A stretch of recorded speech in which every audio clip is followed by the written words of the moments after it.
Lai Thau Ipa Ibungo Achachata Punumaki Mapu Ibiriba Kangdabangam Daba Udaba Amata Laitedo Ngasi Haiba Korong Nongza Sida Karisu Kangadraba Tolabana Sawaiba Koina Kuya Khada Kurumzari Nagti Ngapi Shanbibagi Mapuni Nasawaiba Koina Lan Kiba Langja Kiba Kaya Lairabasu Apang Manasani Kaduna Ngapiyo Nasawaiba Koina Tungnam Chakita Makto Zeruba Hona Zeruba Kudingda Tauna Pangal Happy Duna Apaya Pabato Ohenbi Haina Kurumzari Akoy Mamang Yakoy Kagi Yakaipung da Koy Zagoi Kuteki Matang da Koy Kanan Namina Krengasi Makha tarakpa Lai Haraoba Koy Wangangloi makha tarakpa ngasi Lai Nupi Thiba matang da Koy ise Wayelngambi na ngasi pathopigani ngasi je YAKAIPUNG che mesu yamde yumda so ibung jing maruk mapang sing yumda chuti loi chatna giba aduduga angang singi sita lei ba jing su loimak exam loi leina banina exam gi loimak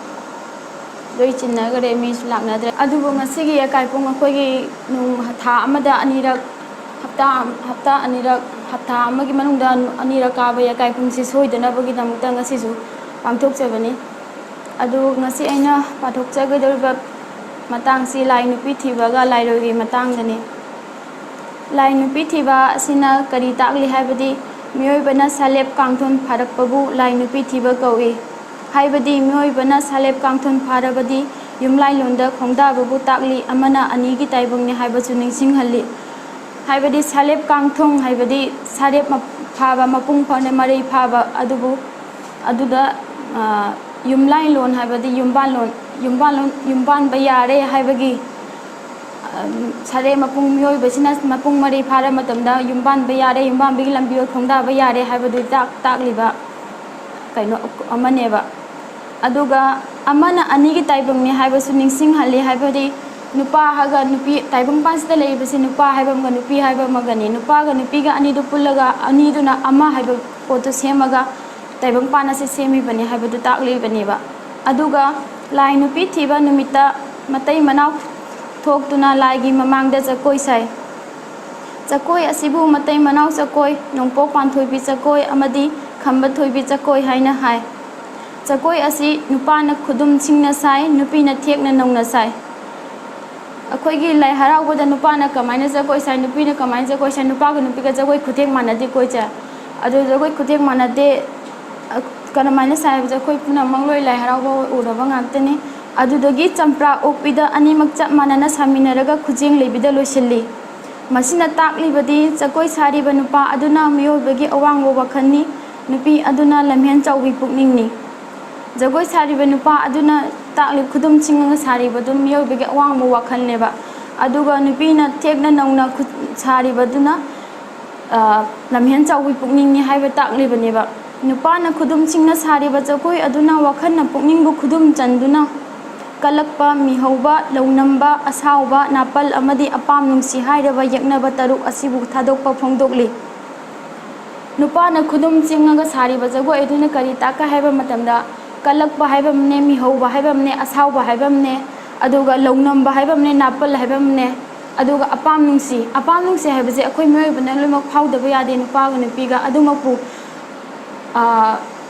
matam chadaba mafam chadaba mafamda apam nungsi phaw taragadi akoi crime cases thoiba mayamji asi mayamji punamak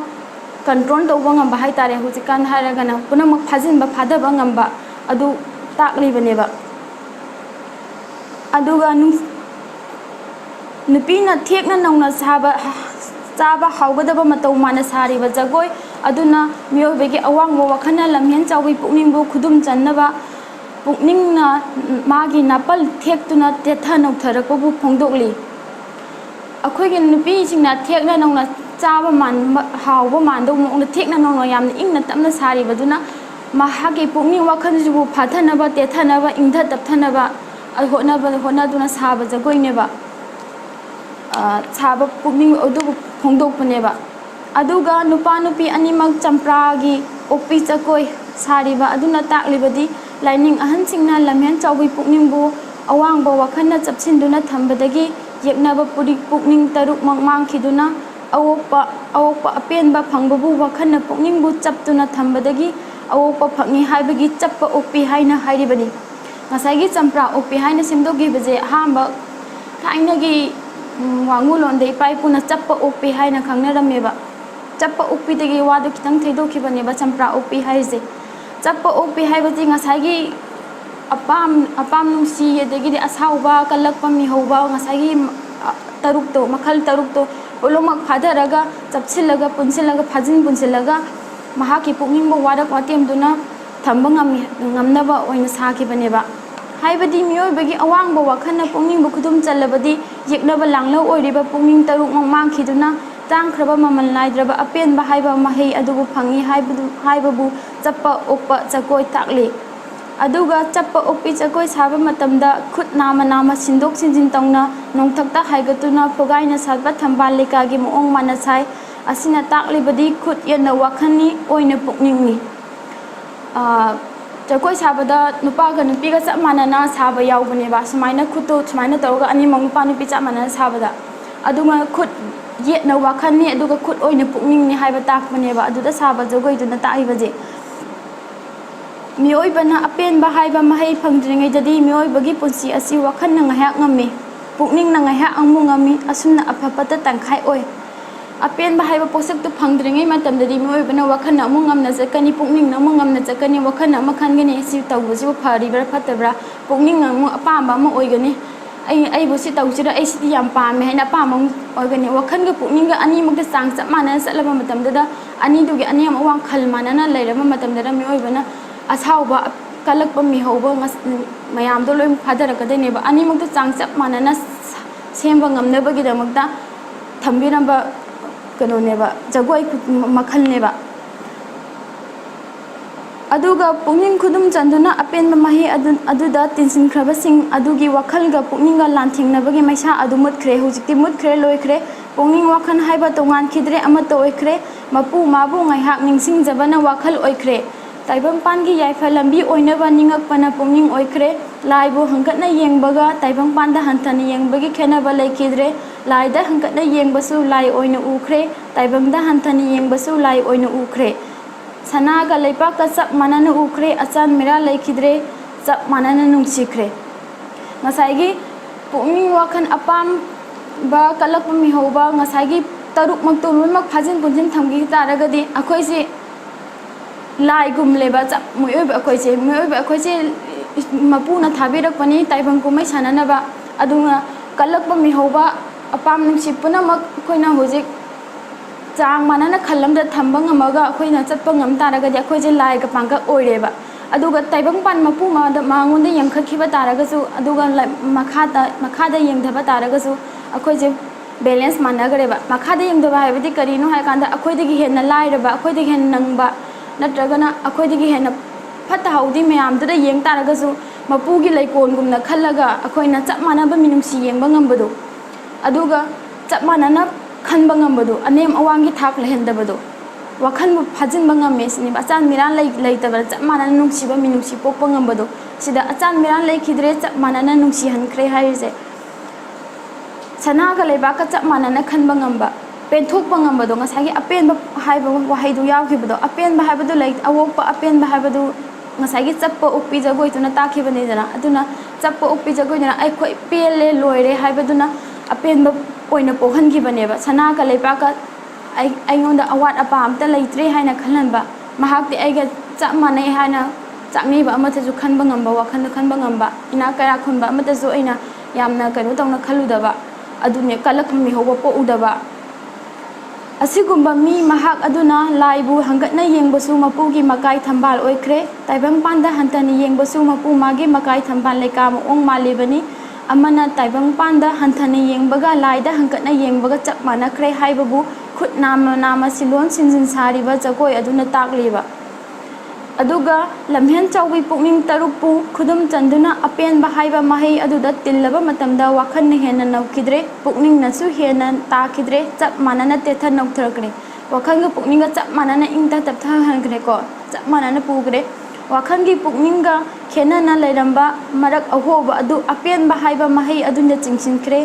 masibu khujing lebi jakoi haina takli masai khujing lebi jagoi smain tawba khujing lebi jagoi non takli baje wakhan ga pukning ga ani muktu chap manana ironung da tinsin khraga ani muktu chap manana bubangam khre apen bahaiba mahai duna tinsin hangre haibada takli baneba aduga matai manaw jakoi bu karigi nongpok ningthau panthoi bi jakoi khamba thoi bi jakoi hairibanu haibada khangminarse mioi bagi wakhanna wangna khalaktuna koilou nongdon phangna khalakpabu nongpok haina hairi akhoi numichin nongpok tegi thoi hainai ko numichin nongpok tegi thoi numit ki hor khomchi nongpok ne adu koile aduga sida koilou nongdol habadi korou nongdon sineba korou sineba koilou haise adu korou habadi numit habane numisna khalakpa wakhal do korou nongdol mu wangkhre numit mu wangna khoina khankhre aduga lamhen chawbi athoi napalbi pungingbu awangbo wakhangi tunginduna pangi kumaidagi panjal thoi haibagi panthoi bi haina hairi baniba masagi nongpo panthoi bi jagoi thonbagi maramche wakhal nupagi thamoisina pungingbu khudum janduna awangbo wakhan khanduna koiloi nongdon nongpo haina koiloi nongdon phangna yauba ngamkhre wakhanje adugi mati wangna khanba ngamkhre aduna nongpok hairi baniba aduga nupi singi tham panthoi bi kobagi maram sina karigino haiba kansida awa napan gi pukning na awang bo wakhan gi tunginduga pan gi kumai dagi panjan thoi habegi panthoi bi kobine pan gi kumai habedi taibang pan sigi kumai siboniba taibang pan gi kumai sidagi panjan thoi habedi taibang pan gi kumai sibu mahangna khudum chali panjal thoi mahana kare mahana thoire haibagi damta mabu panthoi bi kauri baniba taibang pangi kumai sida mahakna loima pulama khudum chanba ngame haibagi damta punamakta gi thoire haibagi damta panthoi bi kauri baniba amana mioi begi wakhanna khamthengna khanbu khamba haina hairi haibadi mioi begi wakhanna wangkhalaktuna wakhangi akhamba mafam oiriba laida thenglubu khamba kawe mioi beg khamba kawbagi maram sina karigino haiba kansida mioi beg wakhal sina wangkhalakuna adugi mati wangkhapana aroi poloi haibadi yaureba khamthengeba khamthengba wakhangi poloi bdu yaubud matamdana khamba haina thenglubu kaweba lai gi mafamde mapu magi mafam tana thengubdo haibadi lai mapu sokpana tiko lai bu thengba haibadi mapu mana khampham thukpa mana khangadabu wakhaldo akoina khanba ngame अखोई की पुंगिंग सिजु लाक्सिनबा अखोइना खंथाबा ngame हाइबगी दमकता खंबा कौरी बनेबा मियोय बगी वाखन वांगे हाइना वांगलेबदा लाइदा थेंगलुबदा लोमले हाइबदी लोयरे अरुमबबु खंबा हाइबतनी अदुगी मियोय बगी पुंगिंग हाइबा असि मखन तरुक सुई ममांगदसु हाइखरे कलकपा मिहौबा लौनंबा असावबा नापन अमदी अपाम नुंसी हारिबा असिनेबा असिगुम्बा फट्रबा पुंगिंग सिंग असिबु वाखन खुदुम चंदुना अथोइबा पुंगिंग ओइखेबबु थोइबी हाइना हाइरिबनेबा ngसाइगी कलकपा मिहौबा लौनंबा अपाम नुंसी नापल अदुगा असावबा हाइबा मखल तरुकसे खुदुम चलगा महाकना पुंगिंगबु वाखलबु खुदुम चंदुना लैबा हिंबा ngami हाइबा माबु थोइबी हाइना मिंगौरिबनेबा खंबा थोइबी कौबगी मिंगजे अदो Lai Nupi Thiba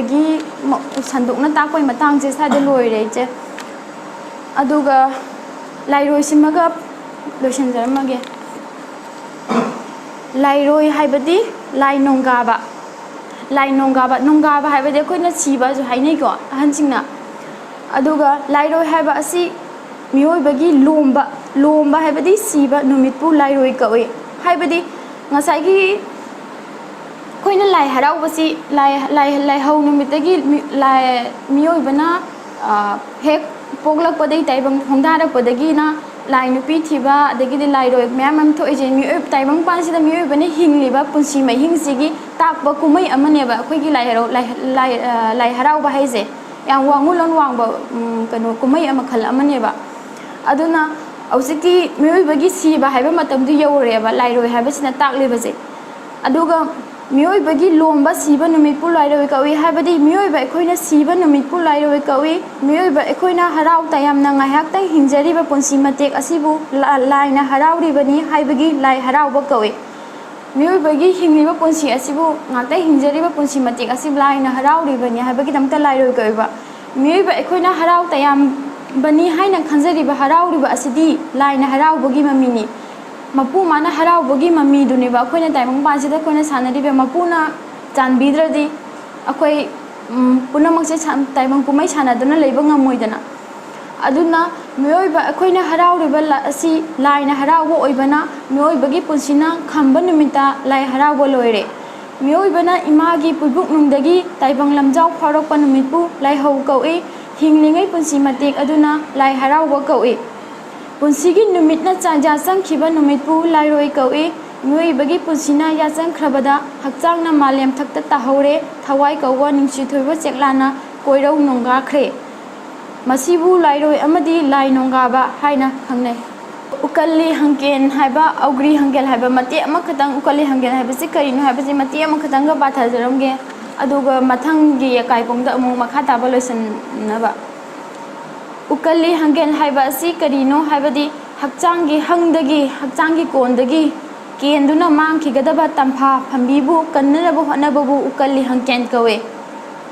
उकल्ली हंकेन हाइबदी औग्री हंकेन Chongba हाइना हुजि खंगनरिबसे अदुगा हक्चांगी कोंदगी हाइबदी हक्चांग मनुंगदगी मांगखिगदबा तंफा फंबीबु कन्नबु हनबबु उकल्ली हंकेन कवेबा lining अहनसिंगना लमहेन चाउबी पुकनिंग मखन तरुकपु खुदुम चंदुना ताइबंगी अपाम नुंसि कुमै थाबबु उकल्ली हंकेन हाइना कवे अदु ngसाइगी अपाम नुंसि कलक मिहौबा असाउबा नापल मयाम तरुकतो पुकनिंग खुदुम चंदुना महाबु खुदुम चंदुना थमनबगी दमबुता पांगथोइबा कुमै अदुबु उकल्ली हंकेन हाइना कवेबा ताइबंगी अपाम नुंसि कुमै थाबबु अपाम नुंसि फोंदोकनबा हाइबदी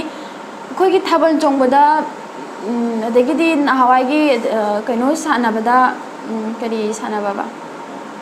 लिकोन सानबदा अखोइगी नुपागा नुपीगा पाखंग लेसाबिगी अपाम नुंसि फोंदोहलिदना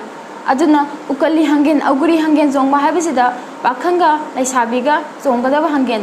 कइनो सिदा मियुबगी अपाम नुंसिदो फोंदोहलेबा माना